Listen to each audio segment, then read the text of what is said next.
So for me, being present is being present in my body, being very aware of my actual physical dynamic. Am I feeling any pains? Am I feeling any, or like when I touch my skin, what does it feel like? What does it feel like to be here? Right. So not on my phone, not attached to something else, not trying to have a conversation, but actually feeling what it feels like to be in my body. And presence was really taught to me through dog training.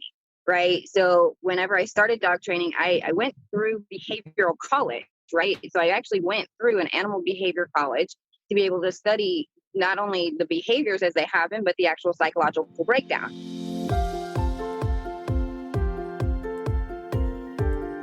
Hi, my friend. Welcome back to the Powerful and Passionate Healthcare Professionals podcast.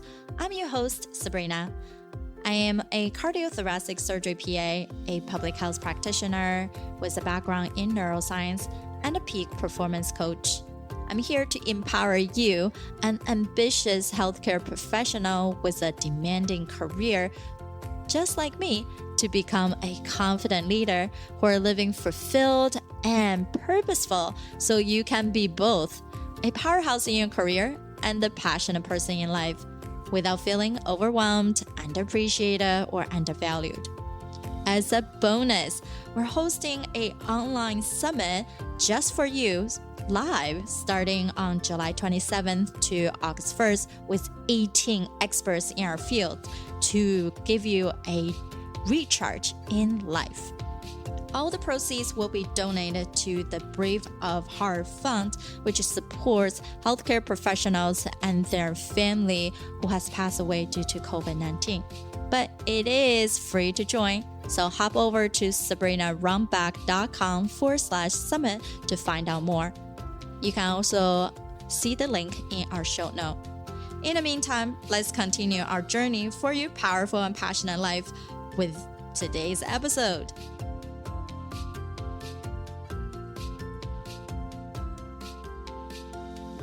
Hi, everyone. Welcome back for another episode of Powerful and Passionate Healthcare Professionals podcast. I'm your host, Sabrina. Today, we have the honor of having Khala Syslo here joining us. She is a metaphysical healer, an intuitive dog trainer, life coach, and a gypsy. In 2015, her journey into a self-discovery through her pain and trauma, overweight, and bedridden. After her doctor had given up hope on her, she learned to uplift herself and was able to no longer taking 32 medications a day. She specializes in teaching people how to heal their life and learn what their soul purpose is through utilizing meditation techniques and quantum healing methods that allow you to interact with your subconscious mind to unlock your blessings through engaging your imagination through storytelling. Welcome, Khala. Hi, how are you? I'm so glad to be here. So honored that you have me on your podcast. So yeah, this is awesome. Yeah, thanks. So proud of you to have this opportunity in this space. Yeah, thank you. And me and Khala actually met a while back, right? Before both of us started our journey in speaking, launching our own shows. And she has a healing energy show as well. And I think we support each other through some of the lows and some of the highs and just continue moving forward, right? Right. Yeah, definitely. There has been, I believe you have seen me at my worst, both on my physical transformation and at my best in my physical transformation, as well as my emotional healing journey. You've been there through the ups, downs, lows, highs of that. We've gotten business on all kinds of different levels. So just being, having that sisterly connection of being able to see both of us transform into the best versions of ourselves has just been blissful, really, because we are definitely not the same people that we met 4 years ago or so. For sure, right? Like how time can go on and you can think time is unlimited or you can see time as restricted. It's all about perspective. And as we grow and it's a different level of engagement, it's different level of being present with yourself and seeing what is really possible, right? Right, for sure. I think that when it comes to any profession and any lifestyle, there has to be a maintain of balance, right? And there's a lot of imbalance when you have high stress jobs, and especially in the healthcare profession. I was the lead discharge planner for the Psychiatric Hospitals of Houston when I first moved to the area. So I had 13 different psychiatric hospitals that I had some of the worst cases of clients, or consumers, and being able to try to figure out that balance of how to navigate those very difficult cases, but also separate myself wherever I'm not taking on something that's not mine. And, all that, I find that there is a very delicate balance and dance there that a lot of people, if they were a little bit more mindful and present with themselves, they would be able to navigate that a little bit more effectively. Yeah, for sure. And then you brought up a great point about being mindful. And sometimes it's a term that I feel like a lot of us just throw around and don't really know what that truly means, right? So can you, Right. so for me, right, like being mindful just to say, being more self-aware, knowing that in every aspect of our life, we have strengths and weaknesses. And there's some of the self-sabotagers might have helped us at some point in our life, but they're not really going to help you consistently because it's still a sabotager, right? Like the biggest thing that we study is judgment. And we can judge ourselves to say, you have to do better. But what does that mean to do better, right? Like how objective could better be? And it's all the measurement we give to ourselves. And if we consistently hold ourselves in a high standard, it helps us to push through. But if we keep holding ourselves in that one level, and then you're actually judging everybody else for what they should or should not be doing. And when you put that title on things, it's really difficult for other people to interact with us. So how do you define, being present, and what does that mean for you? So for me, being present is being present in my body, being very aware of my actual physical dynamic. Am I feeling any pains? Am I feeling any, like when I touch my skin, what does it feel like? What does it feel like to be here? Right.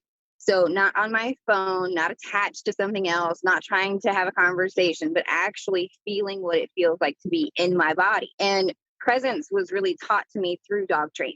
Right. So whenever I started dog training, I went through behavioral college, right? So I actually went through an animal behavior college to be able to study not only the behaviors as they happen, but the actual psychological breakdown. So not only do I have human psychiatric background, but I also have this canine psychiatric background. And so being present actually taught me to mirror what it is that I wanted. So the more I was present with myself, the more that dog could be present with me.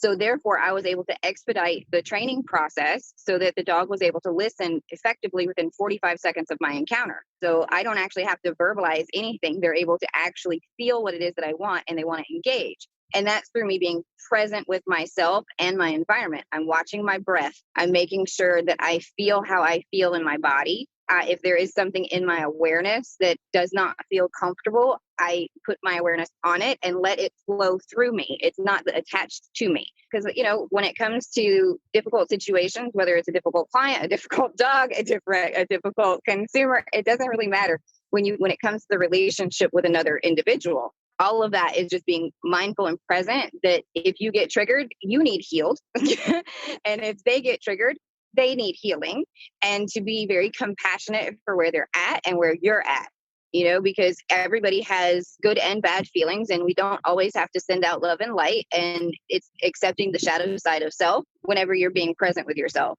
So you honor all of the aspects of you. It's not just, I'm okay with this part. Right. I think it was something I also pick up that's really crucial is when you say it, just let it flow through you, right? It's not just part of it. I think when we talk about the emotional attachment, anything that's pain or things that doesn't serve us, it does create this attention in our body. And then instead of just focusing on that pinpoint, right? And easy way for most of us is just like, oh, try to massage just that one area or stretch it out. But now thinking this could be a lot more to that. You do need to let go that tied up energy and let it flow through you, right? Like just the central channel breathing. When you breathe into the body, you flow through the pain, and instead of focusing on that one thing.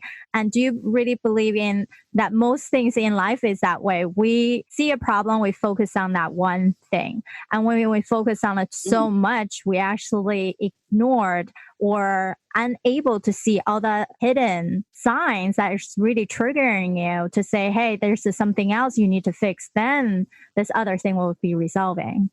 Sure. So we're instant manifestors, right? So being ultimate creators, if you will, we have the ability to instantly manifest whatever it is that we need in that moment. So if, let's say, you're focusing on a problem or a pain and it's a physical manifestation, you have now ignored it so long that it is showing up in your 3D world. So for example, when I had my neck injury, the neck is associated with not wanting to look at something or, not wanting to face something. So, and then the certain cervical areas have their own little attachments to different emotions and things like that. So when you actually look at the fact that you have currently pain in your body, if you look at it and go, oh, okay, I see you. So you acknowledge it, you accept that it's there, and then you start the breathing techniques. So you're expressing it in the best way that you can. You're telling your body how you want it to respond to it. You want it to move through. You don't want to hold on to it. You don't want to hold on to those stories anymore. And as you do that, you're actually changing the holographic network that within your head, and you're projecting a new reality. So within a matter of a year, I was completely bedridden, unable to move my neck, couldn't go to the grocery store, couldn't bathe myself. And with these techniques of really just changing the way that I looked at the pain, not that it wasn't there. I didn't just, oh, it's not there. It's not there. I ignore it, push it away. I actually dove into what it meant so that it could go away permanently. So you're actually going within the quantum field of energy to smooth out the energetic imprint so that it goes away. It doesn't mean that it has to be prevalent to this life either. It most definitely could be energy that's stuck within your DNA from a past life as well. So, just throwing medication at it or throwing something else at it, we have those clients and those patients. We've tried every medication, we've tried every therapy, and they're just not getting better. Yeah. Those are the ones that I need to be able to talk to, because those are the ones that the energy is just stuck. Right. And we need to be able to release it. And so moving through those things is not holding attachment to it. Yeah, exactly. And for our listeners, there's a book called The Emotion Code. So if you haven't read it, it's a great book, and from a chiropractor who really tapped into how do you test people for these subconscious response to these stories that we have experienced throughout childhood. So you're really combining psychology into how we grew up, brought up, right? Our baggage of history that we maybe suppressed into our subconsciousness so long ago, we don't even remember anymore, but that's what's triggering certain pain. And I know as healthcare professionals, treating pain is probably the biggest pain we have, right, as a professionals, because from a surgical standpoint, everyone's going to come out with pain, but we expect them to really slowly recover for the 2 weeks or 3 weeks after the surgery is finished. But some people are experiencing even more pain, or they already have been on chronic pain med coming in, right? All these nuances of combining together. How do we really help people not to get stuck with opioid? And then we're very careful now, right? Like prescribing only 7-day amount of pain med for people to go home and no more. And some places we only do like 3 days or 5 days. So we're not over prescribing, right? And then so we really do need to tap into these other methods as what you are teaching people. Exactly. So, the one thing that I learned throughout my whole process of healing myself was whenever I went to the doctor, they threw more medication at me. They addressed a symptom. It really, if I had these resources, then I could have had a map of like what exactly I needed to look at to release. So this whole journey has taught me how to do that so that I can share it with other people. So the way that I kind of start my process on this is getting real with self. How do you actually feel about yourself? because however you actually feel about yourself is going to mirror in your external environment, because nothing is actually external of you. So once we see all of this, then we can take it and we can deconstruct it and create new paradigms based off of your subconscious belief systems. And that goes for any person at any age and any time. We use their subconscious because within the subconscious, we have all the codes that we need. And if you're able to interpret them, then we're golden. We have everything that we could ever imagine. The abundance is unlocked immediately. But most people aren't willing to face those things because they think they're scary. Well, how scary is it to create a story in your mind, use your imagination, create a funny cartoon, change the characters up a little bit. The scary ones turn into little small insignificance, and you're able to smash them real easy. Your imagination can do that so that you can change your perception about an event. And it's not to negate it. It's to accept it for what it was and to see the blessings on the other side, because you wouldn't be where you are without every single thing that has happened to you. No matter how awful we perceive it to be in that moment or how awful it was for any person in that space, ultimately it led to the benefit of everybody involved in one way or another, whether or not you see it in that moment or 15, 20 years from now. Right. So most of the people that I talk to, they don't have a lot of time. They're really rushed. They got this, they got that. Blah, blah, blah, blah. We got all kinds of excuses not to do the daily practices, right? So my theory on doing anything new is to incorporate it into what you already do. So for example, if I'm first starting meditation and I'm not good at sitting still, then I need to practice just sitting still. Right? So my practice is to hold 30 seconds of sitting still. That is my meditative practice because my focus is on that. And then as I get better and better, I can grow, and I can grow that time and that duration and the distraction and be able to train my brain to be able to hold that space.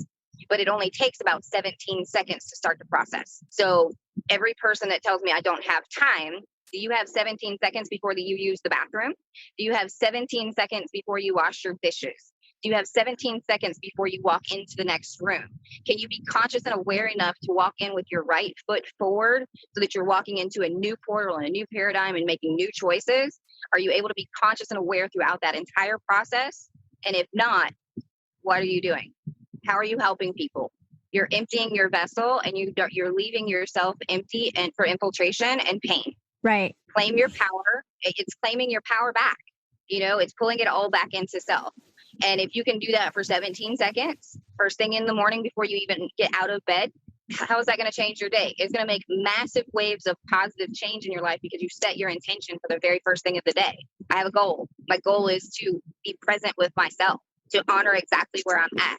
That's my process. If I got to cry, I'm going to honor my cry. I'm not going to hold on to it. I'm going to let it pass. If I'm going to be stressed out, I'm going to honor that moment and I'm going to let it pass. I'm going to find something else to focus on, because if I focus on the things that I don't want in my life, they're going to perpetuate and get bigger because they're going to get louder because there's a lesson there. Because I got triggered for some reason. I'm stressed out. I can't do it, and that's when I'm like, no, I got to focus on being right here, right now, because if I can't be grounded and I can't step into my body, into myself, I can't manifest anything. So if there's anything out of anything that I have done for myself, it was teaching myself how to actually crawl back into my body and know that it's safe, and that when trauma happens, it's not because of any other reason than that just happens sometimes. And we deal with how we respond to it is our power. Right. And I think what you said is very crucial in the 17 seconds. I teach people on how do you bring back energy and focus under 2 minutes, right? If you think about all the hours and minutes in a day, extra 2 minutes, 17 seconds is really minor to give you a significant boost. So before we wrap up, can you lead us to a quick exercise to do one of the way to bring us back to the center, as you're mentioning, these 17-second things that we can truly adapt? For sure. So one of my favorite ones is when I'm feeling very spacey. It happens a lot whenever I'm doing a lot of manifestation and creation, and whenever I'm in a space of a little bit difficulty, I like to jump out of my body. So to be able to come back in and create that new space for myself, the very first thing that I think of is walking down a staircase. So as you imagine yourself walking down the staircase, I imagine each one of the steps lighting up and leading me into this foyer. Within the foyer, there is a seed waiting for you to walk into. When you walk into that seed, it starts to close up around you. It starts to bury itself down. So you start to wiggle down into your space, and it starts to get very, very dark and moist, and you start to get very sleepy inside. So as you're watering this new garden and this seed that you've planted, and you've created all of these wonderful things up in the ethers, and you've gained all the knowledge that you need, you're starting to propagate that seed. And as it starts to come up out through the top of the seed, you start to see its little seed thing come up and burst its first little leaf. And as it starts to grow and the wind starts to blow and it gets even more sunlight, it becomes this big, gorgeous tree. And on that tree, as the leaves turn, you start to see the fruit of all of the things that you manifested. So now you can see yourself stepping outside of that tree, looking at it to be able to grab the fruit of all of the things that you wanted to create in this world. Yeah. Now you're all back. Yeah, that's beautiful, right? Like you're immersing yourself from every step of the way and to growing something that you truly want on the other side. It's that start with the end in mind per se, right? Like now we're getting to the other side. Now you're able to see it because you visualize it. Now you have a clear vision on what that is. And then creating that internal compass to guide you there, right? Because you walk the path. So this is really beautiful. Awesome. So when people wanted to connect with you more, how do they find you? So currently, I'm in a little bit of a transition with the current channel that I'm on. I'm going to be opening a new channel as of next week. So my show will actually be moved over to another channel. So I'll have that information coming forward. But you can find all of my pre-record or my previously live shows on Expanded Understanding on YouTube. And the show hashtag is Breath of Light Reborn. And the guys at Expanded Understanding are doing a phenomenal job on conscious content. So if anybody wanted to go check that out, they're also supporting an African tribe at the Shipibo, people that are doing some magical things in the rainforest, but they've been highly impacted due to COVID. And then you can also get me on Facebook. It's at KHALA.SYSLO.7 and on Instagram at Khala Syslo, and that is it. Like you don't have to put anything else. It's just my first and last name. And one thing I wanted to say in closing on about that meditation with the tree, I have a lot of people that don't know exactly what they want in this life. They don't know what their soul purpose is. They're just looking for themselves, and all of those things will come. But the reason why I use the tree is because the tree, you can imagine an apple or a piece of fruit or anything that's going to come from the tree anyway, right? So it's just beginning the practice of actually creating these manifestations for yourself, whether it's your nourishment or the love for yourself, or you may see hearts or whatever the representation that comes up on that tree is actually a message for you so that you can dive deeper into yourself and see what your soul purpose is. And once you do, the actual manifestations that you want to bring forward are going to be little pictures hanging off that tree. And it's just a beautiful, beautiful unfolding process of getting to know you. Exactly. Now it's the picture you have maybe buried deeper inside that you never really brought it up to think about. But when you let go some of the inhibition, close your visual distraction, really toned into yourself, you're able to see that and mission that you always have, the passion that it's living inside of you. And many of us in healthcare, I think we all started a passion in healing people. But what does it truly mean? Can we sustain that, right? Instead of being jaded from just being busy, being really good at what we do, no longer love it. And this can potentially bring that love back to give you that clarity. And if it's no longer clinical practice, there are plenty other ways we can still use our clinical background in other facets, right? And that's why our show has other speakers that talks about how to become a consultant or building your own healthpreneur businesses. So love it. This is really informative session to really bring us back to be more present. So when we show up better, we can show up to produce higher quality of care for those clients and patients who we are in close contact with. So thanks so much, Kayla, for joining us today. Of course. Thank you so much for having me. And like anytime you want to talk about all this fun stuff, I'll be more than happy to be around. Awesome. Thank you. All right, my friend, how did you love this episode? Make sure to subscribe to our show so you can continue to build your positive intelligence for that beautiful mind of yours to live powerfully and passionate.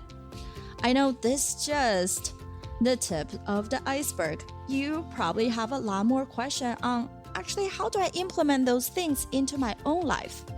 Well, this is the solution.